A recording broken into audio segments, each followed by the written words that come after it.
में ग्लूकोज का क्या होता है, दहन होता है। किसकी उपस्थिति में, ऑक्सीजन की उपस्थिति में। और क्या क्या बनता है, कार्बन डाइऑक्साइड और जल। और उसके साथ क्या बनता है, 673 किलो कैलोरी क्या बनती है, ऊर्जा बनती है। हम बोलते हैं कि हमें भोजन से क्या मिलती है, ऊर्जा मिलती है। तो भोजन से जो ऊर्जा मिलती है वो श्वसन की क्रिया के द्वारा ही मिलती है। जो श्वसन की क्रिया में एक ग्लूकोज के अणु के ऑक्सीकरण से 673 किलो कैलोरी ऊर्जा बनती है, वही ऊर्जा हम अपने काम में क्या करते हैं, उपयोग करते हैं। अब ये जो 673 किलो कैलोरी जो ऊर्जा बनी है उसको हम 38 एटीपी के रूप में भी बोलते हैं। कितने एटीपी बनते हैं, 38। एक ग्लूकोज के अणु के ऑक्सीकरण से कितने एटीपी बनते हैं, 38 एटीपी का निर्माण होता है।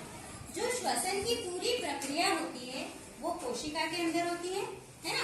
कोशिका के अंदर श्वसन की जो पूरी प्रक्रिया है वो 3 चरणों में पूरी होती है। कितने चरणों में पूरी होती है, 3। पहला चरण होता है ग्लाइकोलिसिस। क्या होता है, ग्लाइकोलिसिस। दूसरा चरण होता है क्रेब्स चक्र और तीसरा होता है इलेक्ट्रॉन ट्रांसपोर्ट सिस्टम। ठीक है, तो आज हम पहले चरण ग्लाइकोलिसिस के बारे में पढ़ेंगे। ग्लाइकोलिसिस जो है वो कोशिका के कोशिका द्रव्य में संपादित होता है। और क्रेब्स चक्र और ईटीएस जो है वो कोशिका के माइटोकॉन्ड्रिया नामक अंग में संपूर्ण होता है। ठीक है, तो पूरे श्वसन की क्रिया में जो 38 एटीपी बनते हैं उनमें से 8 एटीपी का निर्माण ग्लाइकोलिसिस की क्रिया में होता है। कितने एटीपी का, 8 एटीपी जो है उसका निर्माण ग्लाइकोलिसिस की प्रक्रिया में होगा। और यहाँ पे ग्लाइकोलिसिस जो है उसमें श्वसन की इस क्रिया में कहीं भी ऑक्सीजन का उपयोग नहीं होता है। यहाँ पे जो ग्लूकोज है, हम ग्लूकोज के एक अणु का ऑक्सीकरण होगा, तो यहाँ पर ग्लाइकोलिसिस की क्रिया में ग्लूकोज का एक अणु पाइरुविक एसिड के 2 अणुओं में क्या होता है, परिवर्तित होता है। और फिर ये पाइरुविक अम्ल जो है क्रेब्स चक्र में प्रवेश करता है, जहाँ उसका क्या होता है, ऑक्सीकरण होता है। और क्रेब्स चक्र जो होता है वो माइटोकॉन्ड्रिया में संचालित होता है। ठीक है, अब सबसे पहले क्या होगा, जो ग्लूकोज का एक अणु है वो मतलब इस ग्लूकोज में क्या हुआ, फास्फेट समूह जुड़ा। तो फास्फेट समूह आएगा कहाँ से, तो फास्फेट समूह प्राप्त करने के लिए एक एटीपी जो ऑलरेडी बॉडी में है उस एक एटीपी किसमें कन्वर्ट होगा, एडीपी। एटीपी मतलब एडिनोसिन ट्राइफॉस्फेट। एडीपी मतलब एडिनोसिन डाइफॉस्फेट। ट्राई में से डाइफॉस्फेट बना तो एक फास्फेट समूह निकला, जो फास्फेट समूह ग्लूकोज के साथ जुड़ा और ग्लूकोज 6 फास्फेट का निर्माण हुआ। अब ये जो ग्लूकोज 6 फास्फेट है यहाँ पे हेक्सोकाइनेज एंजाइम उपयोग में आया। उसके बाद जो ग्लूकोज 6 फास्फेट है वो ग्लूकोज 6 फास्फेट समावयवी के रूप में फ्रक्टोज 6 फास्फेट में क्या हुआ, बदला। ठीक है, यहाँ पे फास्फोएक्सो आइसोमरेज एंजाइम का उपयोग हुआ। उसके बाद जो फ्रक्टोज 6 फास्फेट है, फ्रक्टोज 6 फास्फेट फ्रक्टोज 1,6 डाइफॉस्फेट में कन्वर्ट हुआ। वापिस से यहाँ पे 6 से 1,6 बना, मतलब एक और फास्फेट समूह हमें चाहिए था, तो फिर से एक एटीपी में क्या हुआ, कन्वर्ट हुआ। क्योंकि यहाँ पे ग्लूकोज का एक अणु है, ग्लूकोज 6 फास्फेट का एक अणु है, फ्रक्टोज 6 फास्फेट का एक अणु है और इसका भी एक अणु, तो सिर्फ एक एटीपी एडीपी में बदला, यहाँ पे भी एक एटीपी एडीपी में बदला।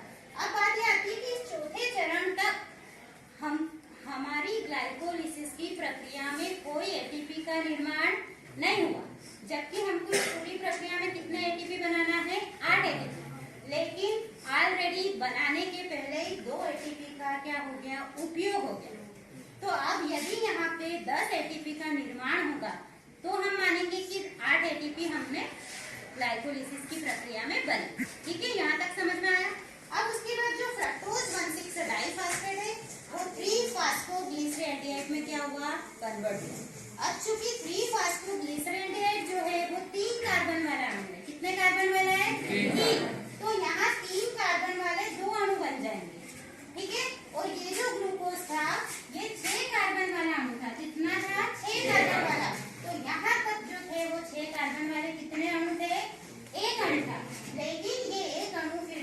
3-फॉस्फोग्लिसरेल्डिहाइड में कन्वर्ट हुआ तो यहाँ कितने अणु बन गए? 2 अणु बन गए। ठीक है, उसके बाद ये 3-फॉस्फोग्लिसरेल्डिहाइड फास्फेटेज की उपस्थिति में 1,3-डाइफॉस्फोग्लिसरेल्डिहाइड में क्या हुआ? कन्वर्ट हुआ। यहाँ पे ये फास्फेट समूह आके इसमें जुड़ा। फिर ये 1,3-डाइफॉस्फोग्लिसरेल्डिहाइड जो है वो 1,3-डाइफॉस्फोग्लिसरिक एसिड में कन्वर्ट हुआ। तो यहाँ पे जो 2 NAD हैं वो NADH में कन्वर्ट हुए। ठीक है, तो यहाँ ATP का क्या हुआ? तो NADP 2 NAD के मॉलिक्यूल NAD2H में कन्वर्ट हुए। जब एक NAD NAD2H में कन्वर्ट होता है तो उससे 3 ATP का क्या होता है? निर्माण होता है। तो यहाँ पे अगर 2 NAD 2 NAD2H में कन्वर्ट हो रहे हैं तो यहाँ कितने ATP बन गए? 6 ATP का क्या हो गया? यहाँ पे निर्माण हो गया। और उपयोग कितने हुए अभी तक? सिर्फ 2 ATP का उपयोग किया। ठीक है, मतलब हमने 4 ATP का निर्माण ग्लाइकोलिसिस की प्रक्रिया में हुआ। इसके बाद जो 1,3-डाइफॉस्फोग्लिसरिक एसिड था वो 3-फॉस्फोग्लिसरिक एसिड में क्या हुआ? कन्वर्ट हुआ। तो 3-फॉस्फो मतलब एक फास्फेट समूह यहाँ से क्या हुआ? अलग हुआ। तो जो ADP थे वो ATP में बदल गए। जो ADP थे उसको एक फास्फेट समूह मिला, यहाँ से एक फास्फेट समूह निकल के ADP से जुड़ा तो ATP बन गए। चूंकि यहाँ 2 मॉलिक्यूल काम कर रहे हैं तो 2 ADP का में बदले 2 ATP में बदल गए। ठीक है, तो इससे यहाँ पे वापिस से 2 ATP का निर्माण हुआ।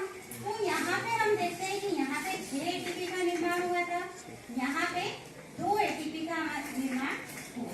ठीक है, इसके बाद जब 3-फॉस्फोग्लिसरिक एसिड है वो 2-फॉस्फोग्लिसरिक एसिड में क्या हुआ? कन्वर्ट हुआ। ये सिर्फ क्या है? समावेशी रूप है ना। कार्बन की स्थिति क्या हो गई? चेंज हो गई। जो फास्फेट समूह था इसमें तीसरे कार्बन पे था और इसमें कौन से कार्बन पे है? दूसरे कार्बन पे फास्फेट समूह जाके क्या हो गया? जुड़ गया। और इसमें जो एंजाइम लगा वो है फॉस्फोग्लिसरोम्यूटेज। ठीक है, इसके बाद जो 2-फॉस्फोग्लिसरिक एसिड है वो 2-फॉस्फोइनोल पाइरुविक एसिड में क्या हुआ? बदल गया। उसके बाद 2-फॉस्फोइनोल पाइरुविक एसिड लास्ट में जाके पाइरुविक एसिड में कन्वर्ट हुआ। और ये चूंकि 2-फॉस्फो था, यहाँ पे एक फास्फेट समूह था, तो ये फास्फेट समूह जब फ्री हुआ तो वो वापस जाके किससे जुड़ा? ADP से। तो यहाँ पे वापस से 2 ATP में क्या हो गए? कन्वर्ट। यहाँ पे 2 मॉलिक्यूल है तो 2 फास्फेट समूह निकलेंगे तो 2 ADP किसमें कन्वर्ट हुए? 2 ATP में कन्वर्ट हुए। फिर इसके बाद जो 2 ATP है कन्वर्ट हुए उसके बाद पाइरुविक एसिड के कितने मॉलिक्यूल बने? 2 मॉलिक्यूल बने। मतलब यहाँ पे भी 2 ATP का क्या हुआ? निर्माण। ठीक है, अब हम देखेंगे कि कुल कितने ATP बने। 6 ATP यहाँ पे बने, 2 ATP यहाँ बने, कितने हो गए? 8। और 2 ATP इस प्रोसेस में बने तो कितने हो गए? 10 ATP का इस पूरी प्रक्रिया में क्या हुआ? निर्माण हुआ। लेकिन यहाँ पे एक ये ATP और एक ये ATP का हमने क्या किया था? उपयोग किया था। तो पूरी ग्लाइकोलिसिस चक्र में 8 ATP का क्या हुआ? निर्माण। मतलब श्वसन की क्रिया में जो एक ग्लूकोज का करते हैं उस 38 ATP में से 8 ATP का निर्माण पूरी ग्लाइकोलिसिस की प्रक्रिया में हुआ। क्योंकि यहाँ ऑक्सीजन नहीं लगी है ना, तो ये एक अनाक्षी प्रक्रिया चली और ये कोशिका द्रव्य में ग्लाइकोलिसिस की क्रिया संपादित हुई। इसमें एक ग्लूकोज के अणु से 2 पाइरुविक एसिड के अणु बने और ये 2 पाइरुविक एसिड के अणु कौन से अवस्था में प्रवेश करेंगे? क्रेब्स चक्र। और क्रेब्स चक्र में फिर इसका ऑक्सीकरण होगा तो जो बचे हुए 30 ATP उसका निर्माण किसमें होगा? क्रेब्स चक्र में होगा। और क्रेब्स चक्र जो है वो माइटोकॉन्ड्रिया में संचालित होते हैं। किसी का कोई क्वेश्चन?